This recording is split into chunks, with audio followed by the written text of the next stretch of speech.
Hello everyone, welcome to civil staff Himachal. So as you know, हमारे यहाँ पर mains answer writing program चल रहा है, जहाँ पर हम पॉलिटी सेक्शन पे पहुंच चुके हैं। So let's start the session. सबसे पहला क्वेश्चन देखते हैं। क्वेश्चन है, understanding the philosophy of the Indian constitution can be achieved by examining the principles outlined in its preamble. ना अगर आप यहाँ पर प्रीवियस ईयर क्वेश्चन देखते हैं एचएस के, काफी बार क्वेश्चन प्रियम्बल से पूछा गया है। सो ये क्वेश्चन बेसिकली आपके पूरे प्रियम्बल को ही कवर कर लेता है ना। एज द क्वेश्चन सजेस्ट, ये 8 मार्क का क्वेश्चन है। अब यहां पर आप कैसे इसको लिख सकते हैं? सो आप देख सकते हैं, understanding the philosophy of the Indian constitution can be achieved by examining its preamble. ना प्रियम्बल को क्या कहा जाता है? It is the identity card of our constitution.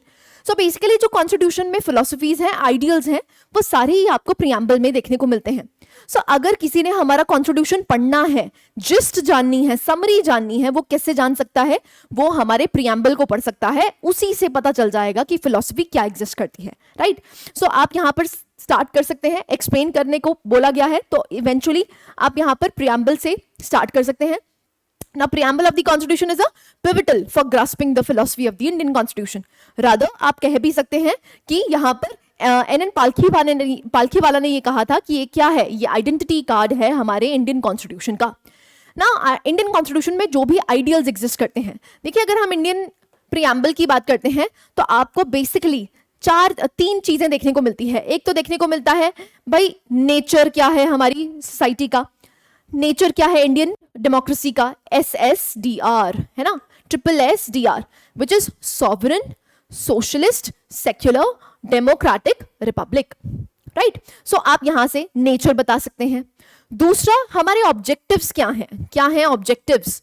Objectives हैं हमारे JLEF, which is justice, liberty, equality and fraternity, right? So आप एक एक करके इसको एक्सप्लेन कर सकते हैं, रादर विद एग्जांपल्स बता सकते हैं, ठीक है? सो अगेन आप यहां पर नेचर डिस्कस कर सकते हैं। दूसरा आप क्या डिस्कस कर सकते हैं? That is the objectives, right? Now the preamble embodies India's constitutional ethos. So as I have told you, ये एक तरह से हमारी इंडियन सोसाइटी की रिफ्लेक्शन ही है, तो वहां से आप इसको कंक्लूड कर सकते हैं।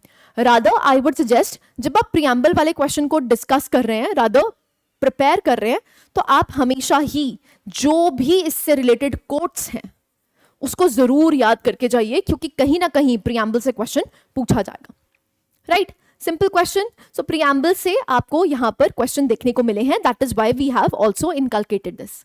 नाउ आंसर में यहां पर आराम से देख सकते हैं। यहां पर आपको इंट्रोडक्शन दे रखी है, sovereign, socialist, secular, democratic, Republic. Eventually आपको यहाँ पर JLEF देखने को मिलता है, जस्टिस, लिबर्टी, इक्वालिटी, फ्रेटर्निटी की बात की गई, राइट? नाउ नेक्स्ट क्वेश्चन में मूव करते हैं। Enumerate writs mentioned in the Indian constitution and discuss any one of them. Again simple question है, आपको यहाँ पर रिट्स पूछी गई हैं। 5 रिट्स एग्जिस्ट करती हैं।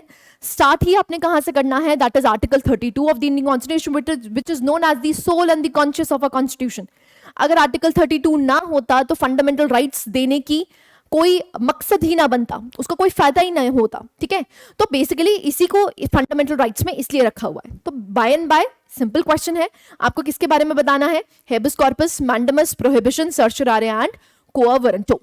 और इन चारों में से, अगर इन 5 में से आपको एक को अच्छे से डिटेल में एक्सप्लेन कर देना है। सो सिंपल क्वेश्चन, रिट्स से स्टार्टिंग करनी है। रिट्स आप बता सकते हैं कि it is one of the most important chapters that we have.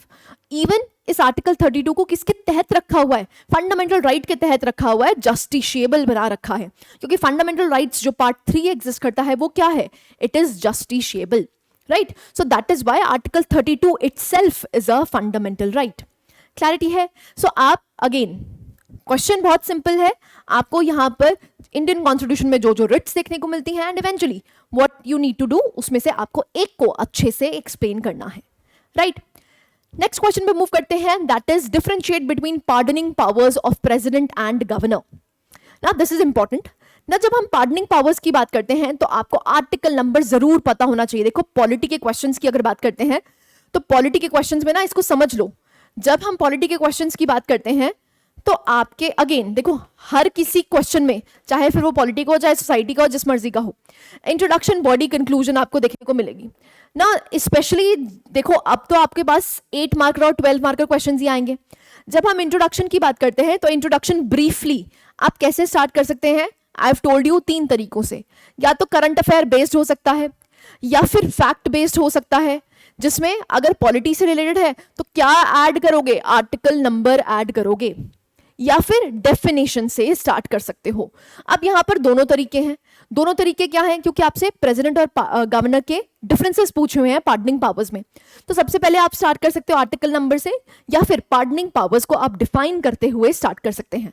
तो इंट्रोडक्शन इस तरीके से हो सकता है। अब बॉडी में तो बहुत ही स्ट्रेट फॉरवर्ड लिखा जाएगा जो क्वेश्चन में पूछा है, क्योंकि क्या पूछा है, डिफरेंशिएट बिटवीन पूछा है, तो ऑब्वियसली बात है आपको डिफरेंसेस बताने हैं। एंड लास्टली कंक्लूजन की अगर बात करते हैं, अगर तो 12 मार्क का क्वेश्चन है तो आपको कंक्लूजन को भी 2 भागों में डिवाइड करना है। 2 भागों में कैसे डिवाइड करोगे, एक वे फॉरवर्ड लिखोगे और एक लास्ट में 2-3 लाइंस में आप कंक्लूजन लिखोगे। अगर आपको यहां पर 8 मार्क का क्वेश्चन है तो 8 मार्क का क्वेश्चन के लिए आपको 2 चीजें नहीं लिखने की जरूरत है, आप सीधा ही कंक्लूड कर सकते हैं। क्लैरिटी है, ठीक है। नाउ अब देख लेते हैं, आपको डिफरेंशिएट करना है तो आप यहां से देख सकते हैं प्रेसिडेंट का आर्टिकल 72 है पार्डनिंग पावर्स, और ऐसे गवर्नर के लिए 161 एग्जिस्ट करता है ना। क्या डिफरेंशिएशन है, सबसे पहले कोर्ट मार्शल। सो कोर्ट मार्शल की अगर बात करते हैं तो प्रेसिडेंट के पास पावर एग्जिस्ट करती है कि वो कोर्ट मार्शल को भी क्या कर सकता है, पार्डन कर सकता है, लेकिन गवर्नर के पास ऐसी पावर्स नहीं एग्जिस्ट करती हैं। ऐसे ही जब हम डेथ सेंटेंस की बात करते हैं, जो प्रेसिडेंट है वो सारी डेथ सेंटेंसेस को पार्डन कर सकता है in all the cases where the sentence is given as a death sentence, but the pardoning powers of governor does not extend to the death sentence. So death sentence और court martial में आपको major difference देखने को मिलता है। ना यहां पर आप केस लॉज को भी ऐड कर सकते हैं, तो आप देख सकते हैं the president can not exercise this power of pardon independent of the government. So this is important.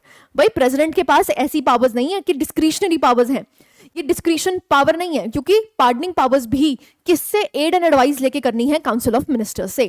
तो यहां पर आप देख सकते हैं इन several cases the Supreme Court has ruled that the President has to act on the advice of the Council of Ministers, right? So these include Marunam versus Union of India, ऐसी Dhananjoy Chatterjee versus state of West Bengal.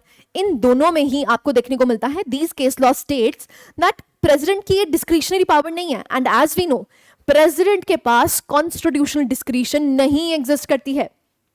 उसके पास क्या exist करती है, situational discretion, right. So that is why आप यहां पर case laws को भी ऐड कर सकते हैं, it would add a cherry on the cake, right. So basically अगर आप लिख रहे हैं और वहां पर अगर केस लॉज को भी ऐड कर रहे हैं तो आपके पॉलिटी के क्वेश्चंस काफी अच्छे मार्क्स आपको मिल सकते हैं, राइट। क्लैरिटी है।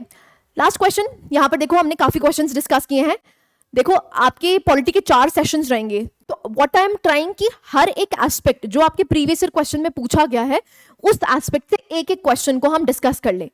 जनरली आप यहाँ पे सिर्फ 2 ही क्वेश्चंस डिस्कस करो। मेरी कोशिश ये है कि क्योंकि 4 सेशंस में इसको बांटा हुआ है, पॉलिटी एक बड़ा सेक्शन है, दैट इज व्हाई हम यहाँ पर ज्यादा क्वेश्चंस को डिस्कस कर रहे हैं। सो आज भी हम जैसे 4 क्वेश्चंस को डिस्कस कर रहे हैं, 3 क्वेश्चंस हमने 8 मार्क का किया और 1 क्वेश्चन हम 12 मार्क का कर रहे हैं, राइट। जिससे कि आपकी सारी कवरेज हो जाए। जो PYQs हैं, प्रीवियस ईयर क्वेश्चंस हैं, जिन जिन थीम से क्वेश्चन पूछे हुए हैं वो थीम्स को हम दोबारा रिपीट कर लें, right? Now, outline the various commissions provisions that ensure the independence of Election Commission of India. Now, constitutional bodies पे काफी बार क्वेश्चन पूछा गया है एंड इलेक्शन कमीशन काफी ज्यादा न्यूज में था। क्यों? क्योंकि लोकसभा के इलेक्शंस हुए हैं, इसीलिए भी इंपॉर्टेंट हो जाता है, राइट। सो आप देख सकते हैं आपको आउटलाइन करना है, आर्टिकल 324 के बारे में बता सकते हैं। यहां पर चीफ इलेक्शन कमिश्नर्स की क्या सिक्योरिटी टेन्योर रहा है, चीफ इलेक्शन कमीशन के क्या सर्विस कंडीशंस हैं एंड क्या फ्लॉज एग्जिस्ट करते हैं स्ट्रक्चर में, that you have to tell. Because आपसे क्या पूछा हुआ है, various provisions that ensure the independence. Because it is a 12 mark question, आप बता सकते हैं कि इंडिपेंडेंस दे तो रखी है लेकिन फिर भी कहीं ना कहीं फ्लॉज एग्जिस्ट करते हैं, तो बॉडी में आपको ये लिखना है। एंड इवेंचुअली जब हम इलेक्शन कमीशन की बात करते हैं तो इसको कहा जाता है it is the bulwark of democracy. That is why उसी से आप इसको कंक्लूड कर सकते हो कि डेमोक्रेसी के लिए सबसे इंपॉर्टेंट एस्पेक्ट जो है that are elections, and elections को होल्ड कौन करवाता है, it is the election commission of India. So इसकी independence is very very crucial, ठीक है। हाई प्रोबेबिलिटी कि यहां से क्वेश्चन बन सकता है। सो इंट्रोडक्शन आप कर सकते हैं कि election commission is interested with the free and fair elections. Article 324 of Indian article it also states that now election commission किस किस के इलेक्शंस होल्ड करवाता है, लोकसभा के, राज्यसभा के, स्टेट लेजिस्लेटिव असेंबली के और office of president and vice president के। आर्टिकल 324 टू 329 आपको देखने को मिलता है with the powers, tenure, eligibility etcetera of the commission. ना कॉन्स्टिट्यूशनल सेफगार्ड्स क्या हैं, तो आप यहां से देख सकते हैं, यहां पर आपको सिक्योरिटी ऑफ टेन्योर देखने को मिलता है। यहाँ पर सर्विस कंडीशंस जो हैं उसकी वेरी नहीं हो सकती हैं, यही आपको सिक्योरिटी देखने को मिलती है. एनी अदर इलेक्शन कमीशन और regional commission can not be removed, removal process इनका इजी नहीं है. ऐसे केस लॉ आपको देखने को मिलता है which is Mohinder Singh Gill versus another versus Chief Election Commission of India, held that the powers of Election Commission are comprehensive powers with respect to conduct of elections. So यहाँ पर सुप्रीम कोर्ट ने state किया था कि इलेक्शन कमीशन के जो powers हैं वो कॉम्प्रिहेंसिव इन नेचर है. The Constituent Assembly has left the scope for expansive residuary powers to deal with infinite varieties of situation. That is why आपको देखने को मिलता है कि यहाँ पर जो सिक्योरिटी ऑफ टेन्योर है, इवन जो यहाँ पर इंडिपेंडेंस है वो किसके तहत भी दे रखी है, रोपा एक्ट के तहत इलेक्शन कमीशन ऑफ इंडिया को काफी पावरफुल बनाया गया है. राइट, सो बहुत सारे सेफगार्ड्स एग्जिस्ट करते हैं जिससे कि इलेक्शन कमीशन ऑफ इंडिया एक इंडिपेंडेंट ऑफिस बन पाए. ना फ्लॉज क्या है, सबसे पहले आपको देखने को मिलता है कुछ फ्लॉज एग्जिस्ट करते हैं. That is the constitution has not prescribed qualifications. Qualifications prescribe नहीं है. अब वो क्वालिफिकेशंस बेसिकली कौन डिसाइड करता है? It is the parliament. Right, so that is why आपको देखने को मिलता है क्योंकि हमारे कॉन्स्टिट्यूशन में क्वालिफिकेशंस डिस्क्राइब नहीं है. ऐसी the term of the members is also not there, क्योंकि टेन्योर नहीं है, टर्म नहीं दे रखा. जनरली आपको 6 इयर्स देखने को मिलता है, बट ये एक्ट के तहत है ना कि कॉन्स्टिट्यूशन के तहत आपको यहाँ पर टर्म भी नहीं दे रखी है. Election commissioners are not debarred from further appointment. Further appointment इनको मिल सकती है पोस्ट रिटायरमेंट, जब रिटायर हो जाएंगे तो ये गवर्नमेंट में दूसरी जॉब कर सकते हैं. तो एक तरह से यहाँ पर आपको देखने को मिलता है कुछ करप्शन के चांसेस हो सकते हैं. राइट, तो फ्लॉज भी आपको बता देने हैं क्योंकि it is a 12 marker question. Right, conclusion again आप लिख सकते हैं क्योंकि हम इलेक्शन कमीशन ऑफ इंडिया की बात करते हैं, क्योंकि ये बुलवर्क ऑफ इंडियन डेमोक्रेसी है. इट मस्ट बी, होना चाहिए, it must be independent and autonomous. दोनों ही यहां पर ऑटोनॉमी और इंडिपेंडेंस इनको मिलनी चाहिए. ठीक है, because election commission of India is important for free and fair elections, and elections is one of the basic parts of promoting democracy. So that is why election commission of India is very very crucial. ठीक है, सो वहां से आप इसको conclude कर सकते हैं. Again important है क्योंकि इलेक्शन कमीशन ऑफ इंडिया बहुत ज्यादा न्यूज में रहा है, that is why it is important. ना नेक्स्ट सेशन में जो हम डिस्कस करेंगे उसके आप क्वेश्चंस देख सकते हैं. Discuss the need of electoral reforms in India, 8 mark का question. What do you understand by constitutionalism, बहुत इंपॉर्टेंट है. Highlight various ways in which the Indian constitution underscores this principle, again an 8 mark का question. Analyze the role and functions of Niti Aayog as a think tank and policy advisory body for the government of India. Also discuss about its achievement and limitations. Now these are the target questions that we will discuss in the next session. Now these questions you can attempt on your own and इसको आप attempt करके हमारे channel पे भेज सकते हैं, अपनी website पे भेज सकते हैं. So this is the website where you can upload your answer and get it checked. Right, so आज हमने 4 क्वेश्चंस डिस्कस किए हैं. So basically we are discussing more questions. Why? At least हर एक पोर्शन पॉलिटी से हम कोई ना कोई क्वेश्चन जरूर डिस्कस कर लें. राइट, सो ये टारगेट क्वेश्चंस हैं, आई होप आपने देख लिए होंगे एंड इवेंचुअली आप इनको सबमिट भी कर सकते हैं. So this was the session जहां पर हमने क्रूशियल टॉपिक्स को डिस्कस किया है. I hope you like the lecture. Thank you very much.